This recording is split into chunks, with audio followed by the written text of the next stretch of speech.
I'm going to talk about something which is a little bit different from a lot of the other things that we talk about here. I'm going to talk about nuclear energy, and I'm going to talk about the startup company where I'm now a co-founder and the CSO, called Seberg Technologies. Now, there might have been a little bit of confusion with the title as well. I believe there's another title outside, but this is the title right here. It's about killing coal with capitalism.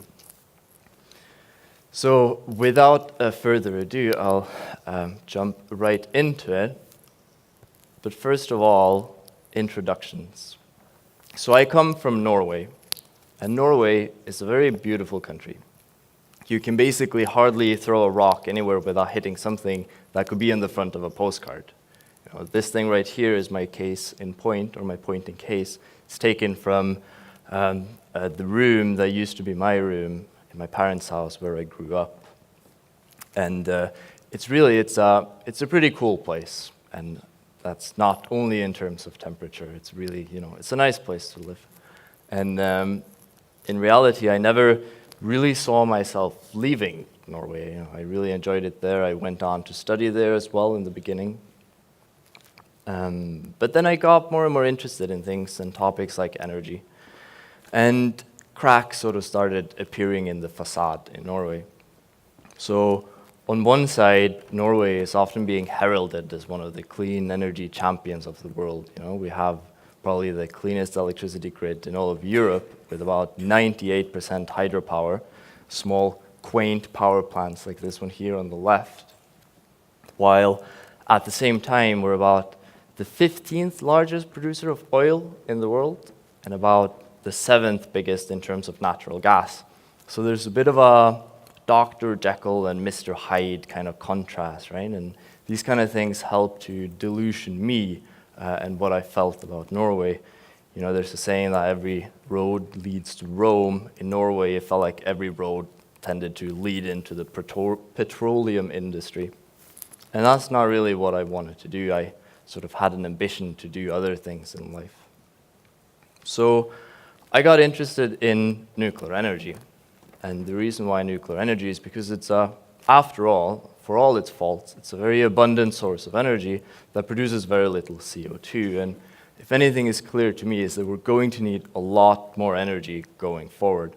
In the Western world, here we are today, in the US and other places, there's a lot of energy. If you turn off the lights, then there's still going to be a lot of light from the electricity that powers the society. But there are other places in the world where there's not a lot of light. And you might be fooled into thinking that there's not a lot of people living there, but in fact, there's a lot of people living there. In Africa, in South America, in China, in India, there's a bunch of people living there that doesn't even have enough electricity to keep their lights on at night. And that's a problem.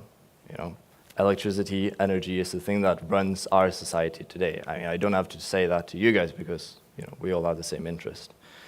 So something we need to, these people want to have the same quality of living that we have. China is one example of a country that's been working very hard to achieve that, particularly over the last couple of decades. They've seen a pretty good improvement in the standard of living, at least for some of the Chinese. And the gross domestic product per capita has increased quite a lot. However, that comes at a cost. Today, the cheapest source of energy is something like coal and gas, and then we see that the CO2 emissions go up accordingly. CO2 is a problem, CO2 is causing global warming and climate change. It's one of the things that we know is true, as we saw in the presentation before. Now, luckily, the world has decided to do something about global warming. By today, basically, every country except for one has agreed to do something and to act and honor the Paris Accord, which states that we should try to limit our CO2 emissions in order to limit the warming of the Earth to 2 degrees Celsius. Now that's very good. It's very ambitious.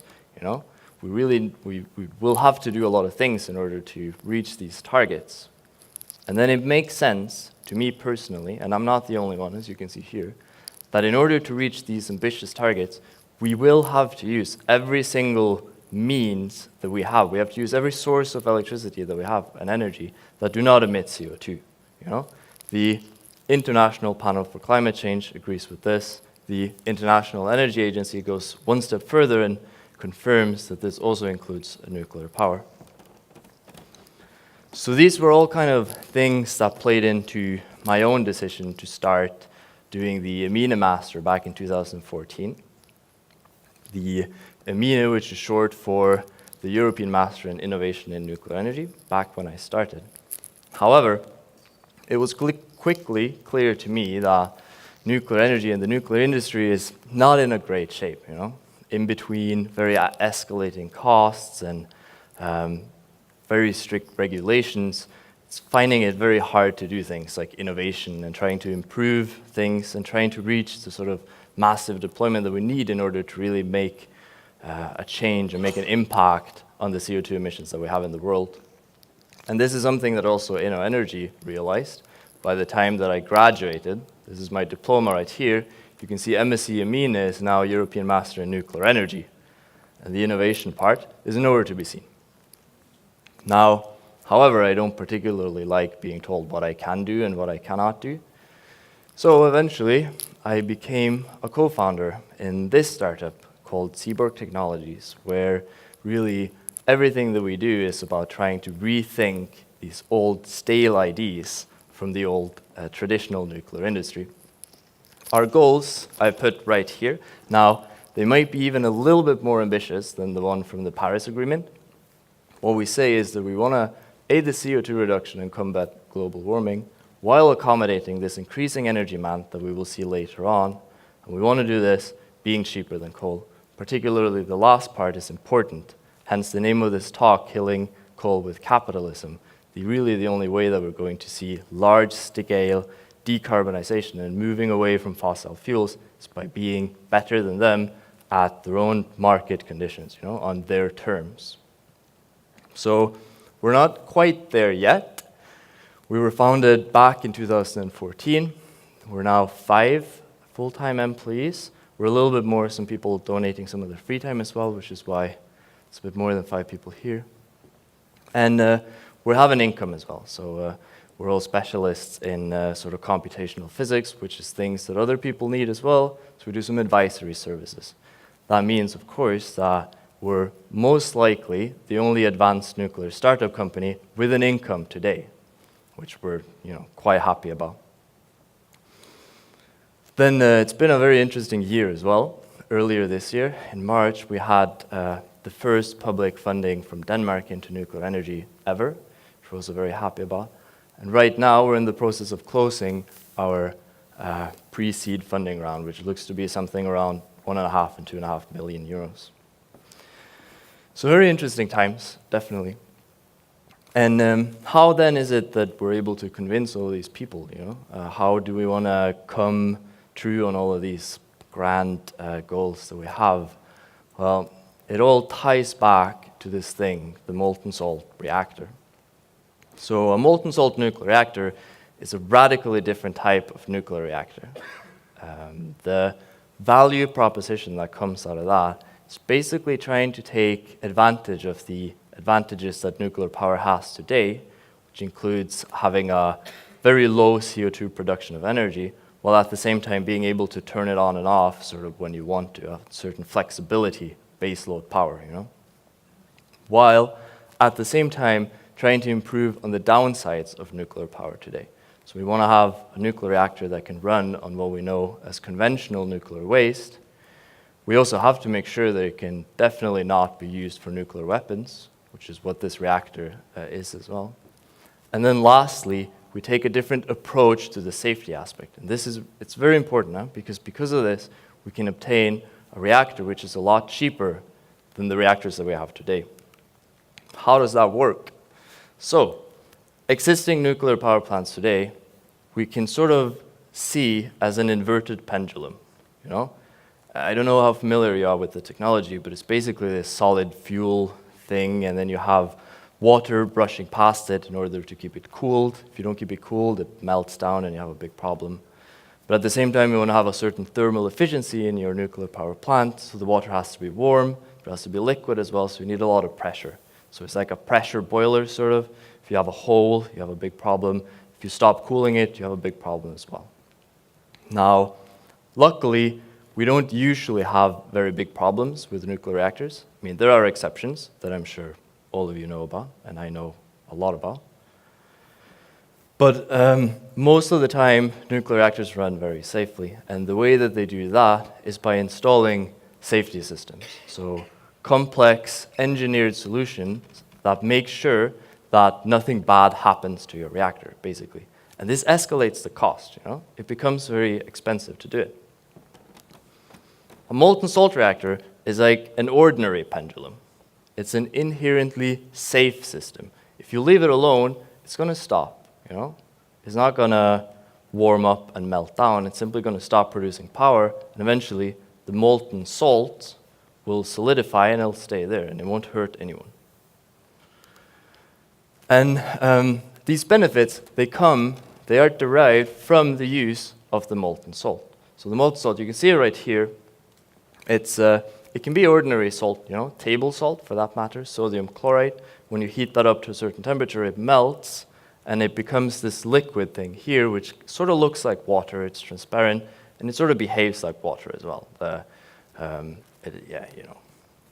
And it has a lot of benefits with it. So first of all, the melting point is fairly high. The boiling point is a lot higher than that again, which means that you can run your reactor at atmospheric pressures. Already there, you're taking away a lot of the steel, the cement that you need to use for reactors today, and you can build it cheaper. Secondly, the reactor has something called negative temperature feedback. And it's easy to understand. It's very intuitive. So you have your fissile nuclei, and it's dissolved into your salt. If you heat up your salt, if you produce more power, you will heat up your salt, which means that it will expand. When it expands, parts of it will be squeezed out of the reactor core, and in addition to that, you will have that your fissile nuclei will move further apart. So the net effect is basically that your chain reaction decreases in intensity. So if you produce more power, your chain reaction decreases and you produce less power. This is good. It means that you're not going to have something like a Chernobyl accident. Now, next, since the fuel is liquid, and it's the fuel that you pump around and through your heat exchanger, it means that your fuel is also your coolant at the same time. So if you lose your coolant, you lose your fuel. If you lose your ability to cool, you will also lose your fuel. So something like a Fukushima accident, where you lost the ability to cool, also will not happen. It works, it's kind of technical, it still makes sense. It works by having a plug basically at the bottom of your reactor, which is also made from salt. If it heats up too much, it melts the plug, and the salt can run out into some underground compartment where it's safe. Now, lastly, and most importantly, the fissile material and all the radioactive material within your salt is chemically bound by the salt.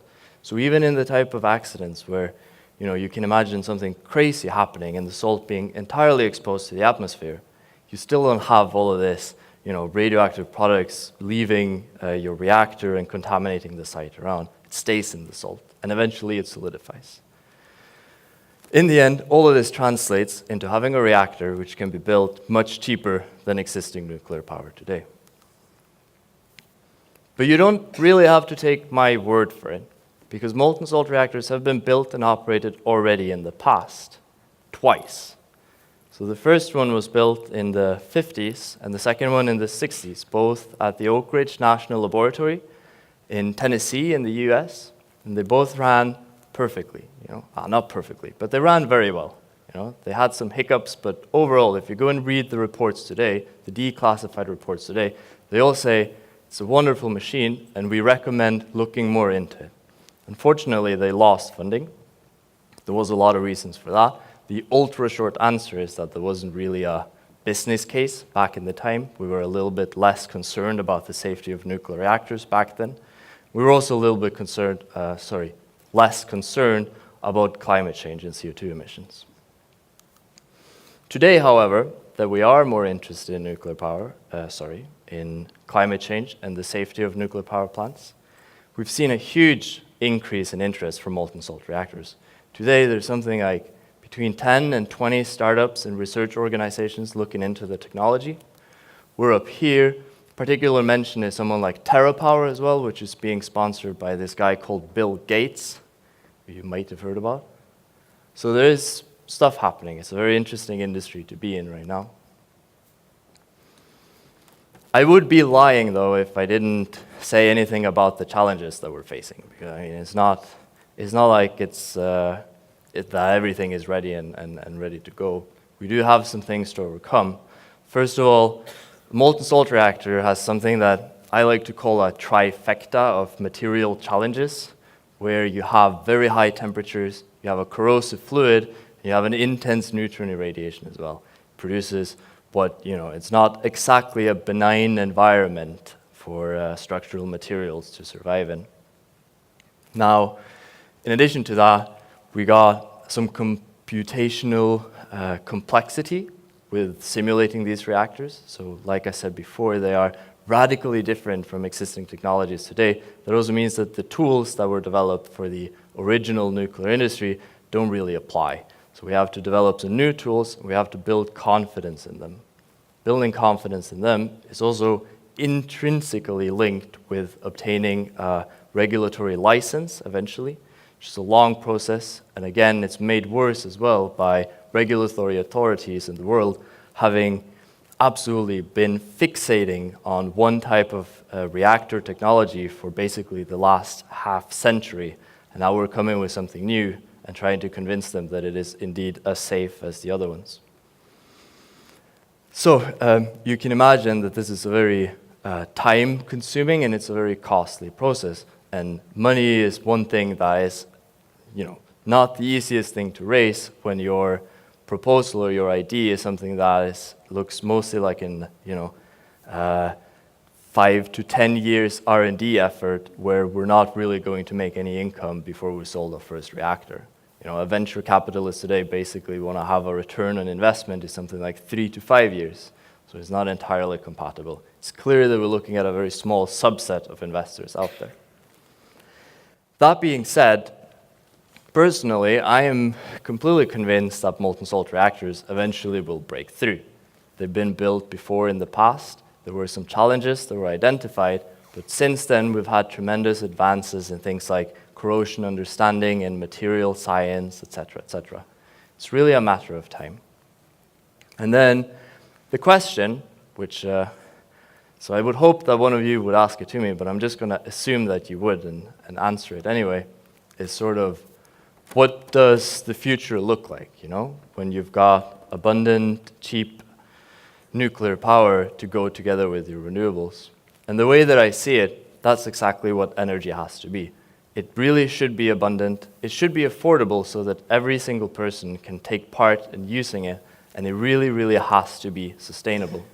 Now, if we can reach all of these metrics using some sort of combination of every type of sustainable energy that we have, be it windmills like up here in Arctic regions or solar cells other places, being backed up by hydro as much as possible, being backed up by batteries to the extent that it makes sense and it's financially viable, and then for everything else, using advanced nuclear reactors, and preferably from Seberg. And that's basically my presentation. And if you want to learn more, if you're interested, then you can also check out our social media and our webpage. Thank you.